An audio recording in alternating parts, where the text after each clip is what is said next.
अशी झुंजणाऱ्या बळीराजासमोर आता गारपीट आणि अतिवृष्टीचं संकट उभं राहिलंय। कोकण पट्ट्यासह मराठवाड्यातल्या अनेक ठिकाणी अतिवृष्टीचा इशारा देण्यात येतोय।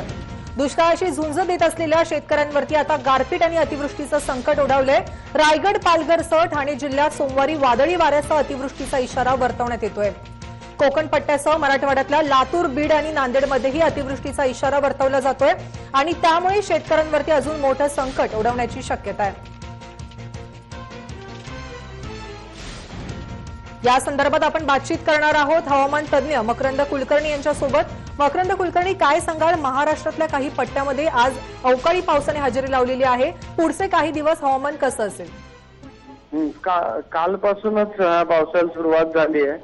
मेनली आपण ज्याला म्हणतो की उत्तरेकडून येणारे कोरडे वारे आणि आपल्या पश्चिमेकडून येणारे दमट वारे एकत्र येऊन एक कॉन्व्हर्जन झोन असा तयार झाला। त्यामुळे जवळजवळ सगळ्या मध्य भारतावरच आणि कर्नाटकापर्यंत खालीपर्यंत सगळीकडे सर्वदूर पाऊस होतोय। आणि जसं हे दिला अंदाज तसं 15-16 तारखेपर्यंत हा पाऊस अजून वाढेल। सोमवार मंगळवारी अजून जास्त पाऊस, जोरात पावसाची शक्यता आहे।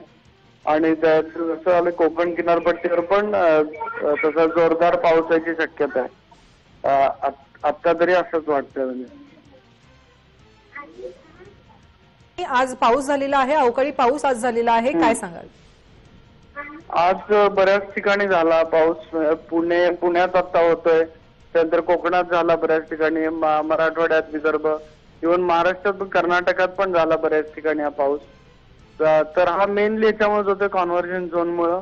आणखीन मग काय होतं, लोकलाइज आता सगळीकडे टेम्परेचर खूप वाढलंय, तापमान 40-42 असं झालंय। असं झालं तापमान की मग एक आम्ही त्याला कन्व्हेक्टिव्ह क्लाउड म्हणतो। म्हणजे कन्व्हेक्टिव्ह क्लाउड असे तयार झाले की लोकलाइज आपण वळवाचा पाऊस जसा म्हणतो ना, जोरात वारे सुटून धुळीचे लोटून, तसा पण पाऊस पडतो। काही ठिकाणी गारा पण पडतात। नक्कीच, धन्यवाद मकरंद कुलकर्णी तुम्ही आमच्याशी केलेल्या सविस्तर बातचीतीबद्दल।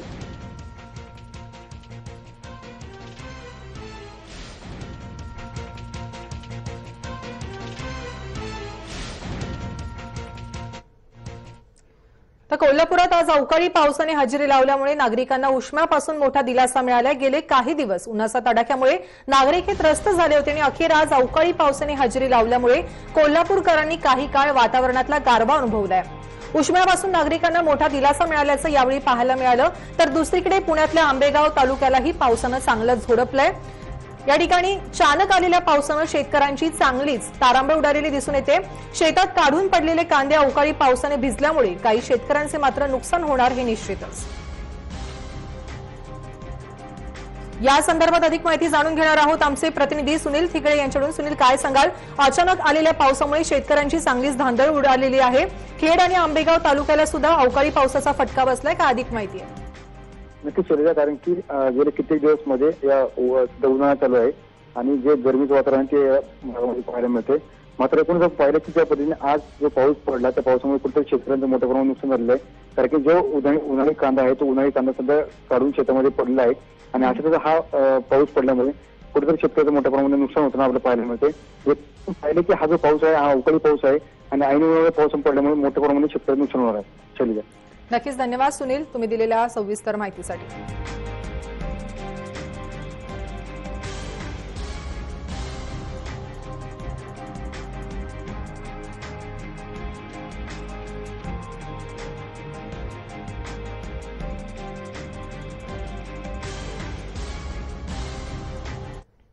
तर राज्यात अनेक ठिकाणी असा पाऊस पडत असताना कोल्हापुरात चक्क वीज कोसळली आहे। यामध्ये कोणतीही जीवितहानी झाली नसून कोल्हापुरामध्ये शिये या गावामध्ये वीज कोसळली आहे। आपण बघतोय जिल्ह्यात अवकाळी पावसाने हजेरी तर लावलेलीच आहे, मात्र या ठिकाणी वीज सुद्धा कोसळली आहे। कोणतीही जीवितहानी यात झाली नाहीये।